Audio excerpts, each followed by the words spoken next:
السلام علیکم ورحمۃ اللہ وبرکاتہ۔ بینک سے لون لے کر گھر بنانا یا اسی طرح سے بینک سے لون لے کر گاڑی خریدنا کیسا ہے؟ آئیے ہم اس مسئلے کو دارالعلوم دیوبند کے فتوے کے حوالے سے جانتے ہیں کہ اس سلسلے میں دارالعلوم دیوبند کے 2 فتوے ہیں۔ میں آپ کو وہی 2 فتوے بتانے والا ہوں، انشاءاللہ آپ کی پوری بات صحیح طریقے سے سمجھ میں آ جائے گی۔ بسم اللہ الرحمن الرحیم۔ سوال: میں بینک سے قرض لے کر گھر بنانا چاہتا ہوں۔ بینک والوں نے ہر مہینے ایک رقم فکس کر دی ہے جس میں کچھ حصہ سود بھی شامل ہے۔ 10 لاکھ لون لینے پر تقریباً 12 لاکھ واپس کرنا پڑتا ہے۔ اس صورت میں بینک لون لے سکتے ہیں یا نہیں؟ براہ کرم جواب دیں۔ جواب: بسم اللہ الرحمن الرحیم۔ قرآن و حدیث کی روح سے سودی معاملہ ملعون ہوتا ہے۔ بینک سے لون لینے میں سود کی ادائیگی جب لازم ہے تو بینک سے لون نہ لیں۔ گھر بنانے کے لیے قرض کی ضرورت ہے تو بلا سودی قرض کی کوشش کریں، اور اچھا یہ ہے کہ مقروض بننے کی بجائے اپنے پاس جب اتنے پیسے ہو جائیں تب گھر بنائیں۔ اللہ تعالیٰ اس کے لیے سبیل پیدا فرما دے۔ واللہ تعالی عالم۔ دارالفتہ دارالعلوم دیوبند۔ اسی طرح سے دوسرا فتویٰ آپ دیکھیں۔ سوال کیا گیا کہ زید نئی گاڑی لینا چاہتا ہے لیکن سوائے بینک کے توسط کے اور کوئی صورت نہیں بن رہی۔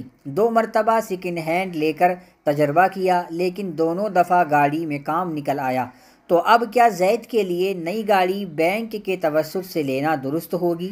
کیا فرماتے ہیں مفتیان کرام ذیل کے مسئلے میں؟ زید کے پاس اپنا ذاتی مکان نہیں، وہ غیر سودی قرض کے لیے لوگوں کے پاس گیا لیکن امید بر نہیں آئی۔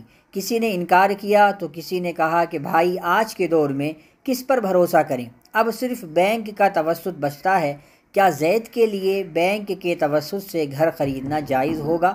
جواب: بسم اللہ الرحمن الرحیم۔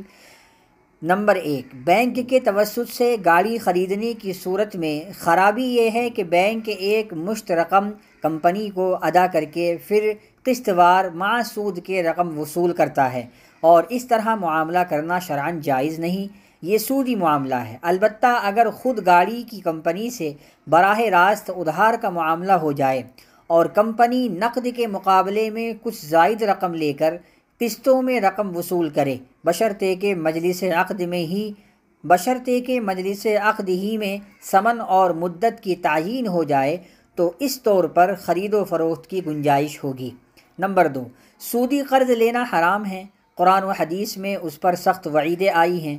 ایک حدیث میں نبی کریم علیہ السلام نے سود لینے، سود دینے، سود لکھنے اور اس پر گواہی دینے والے پر لعنت فرمائی ہے، اس لیے حتی الوسع اس سے بچنا ضروری ہے۔ البتہ صورت مسئولہ میں اگر زید کے پاس مکان نہیں ہے اور اس کے بغیر گزر بسر مشکل ہے اور قرض بغیر سود کے کوئی دینے کے لیے تیار نہ ہو، تو ایسی صورت میں اگر زید بقدر ضرورت سودی قرض لے کر مکان بنوا لے تو ممکن ہے کہ وبال نہ ہو۔ واللہ تعالی عالم۔ دارالفتہ دارالعلوم دیوبند۔ السلام علیکم ورحمۃ اللہ وبرکاتہ۔